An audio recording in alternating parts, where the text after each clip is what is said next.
అనేక విషయాలను ప్రజలకు చెప్పేందుకు ప్రయత్నం చేశారు. తాను పరిపాలనలో వైఎస్ఆర్ కాంగ్రెస్ పార్టీ అధికారంలోకి వచ్చిన తర్వాత ఏ కార్యక్రమాలను నిర్వహించారో, ప్రజలకు ఏ విధంగా ఆయన తోడ్పాటునిచ్చాడో, ఎంతటి చక్కని పరిపాలన ఇచ్చాడో చెప్పుకునేటటువంటి ప్రయత్నం చేశారు. దానితో పాటు ప్రధానంగా ప్రత్యర్థ రాజకీయ పార్టీ అయినటువంటి తెలుగుదేశం పార్టీ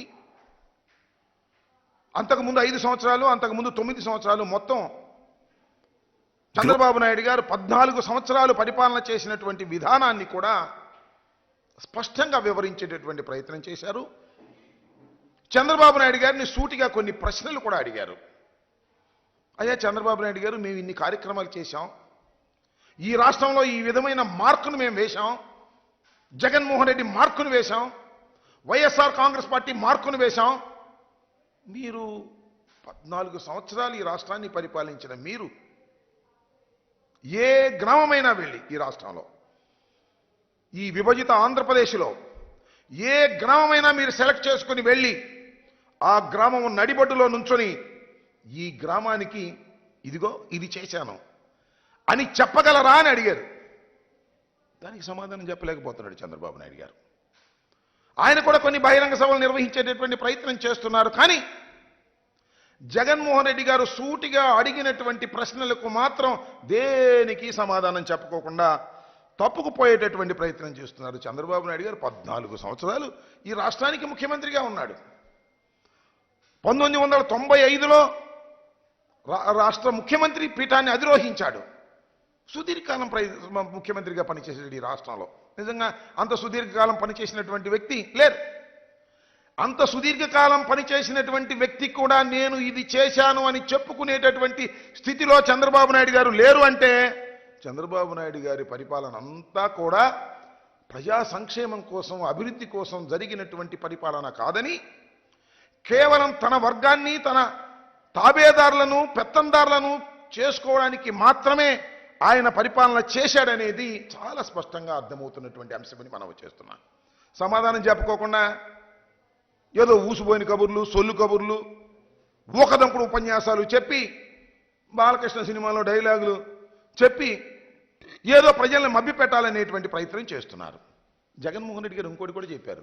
అయ్యా ఈ రాష్ట్రంలో ఎస్సీ, ఎస్టీ, బీసీ, మైనారిటీ వర్గాలు నేను అధికారంలోకి వచ్చిన తర్వాత వారికి రాజకీయంగా పదవులు ఇచ్చాను, ఆర్థికంగా వారు బలపడే విధంగా చేశాను.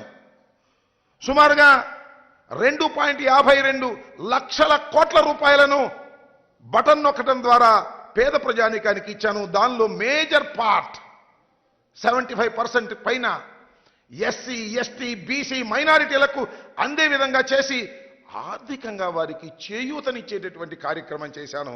అయ్యా చంద్రబాబు నాయుడు గారు, మీరు 14 సంవత్సరాల్లో ఇప్పుడైనా ఈ కార్యక్రమం చేశారా అంటే దాని గురించి మాత్రం చంద్రబాబు నాయుడు గారు చెప్పరు. అదేమంటే చంద్రబాబు నాయుడు గారు ఒక మార్కు పెట్టుకున్నాడు ఆయనే. ఆయన పత్రికలు నాకు ఒక విజన్ ఉంది అంటాడు.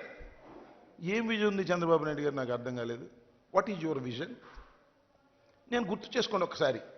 చంద్రబాబు నాయుడు గారు 53 రోజులు జైల్లో ఉన్నాడు, జ్యుడిషియల్ రిమాండ్లో ఉన్నాడు. కేసులో పట్టుబడి ప్రాథమిక సాక్ష్యాధారాలన్నీ ఉన్న తర్వాత న్యాయస్థానాలు వారిని రాజమండ్రి సెంట్రల్ జైలుకి పంపితే 53 రోజులు ఉన్నాడు. 53 రోజులు ఉన్నటువంటి చంద్రబాబు నాయుడు గారు ఏం చెప్పుకుంటూ వచ్చాడు అంటే ఆయన పత్రికలు, ఆయన బంధువులు, చంద్రబాబు నాయుడు గారు ఆరోగ్యం బాగోలేదు, ఒళ్ళంతా ఏదో భయంకరమైనటువంటి పరిస్థితి వచ్చేసింది, ఆయనకు అసలు గుండె జబ్బు ఉంది, ఇలా అయితే ఆయన ఎక్కువ కాలం నెట్టలేడు, 52 రోజులు అయిపోయింది, ఆయన తిరిగి వస్తాడా రాడా, ఆయన ఆరోగ్యం పూర్తిగా దెబ్బతినిపోయింది, చివరికి ఆయనకి ప్రాణాపాయం ఉంది అని చెప్పేసి పెద్ద పెద్ద హెడ్డింగ్లు పెట్టి రాశారు. బయటకు వచ్చాడు. ఏమండి ప్రాణాపాయం ఉంది ఆయనకి? ఏంటి ఆయన విజను? లోపలుంటే ఏడుపులు, పెడబొబ్బలు, బయటికి వస్తే అరుపులు, కేకలు. ఇందుకన్నా ఏమైనా ఉందా? ఆపరేషన్ అని ఆపరేషన్ కోసం వచ్చాడు, ఆపరేషన్ చేయించుకుంటే మళ్ళీ హాస్పిటల్కి వెళ్ళలేదు. అది వేరే విషయం అనుకోండి.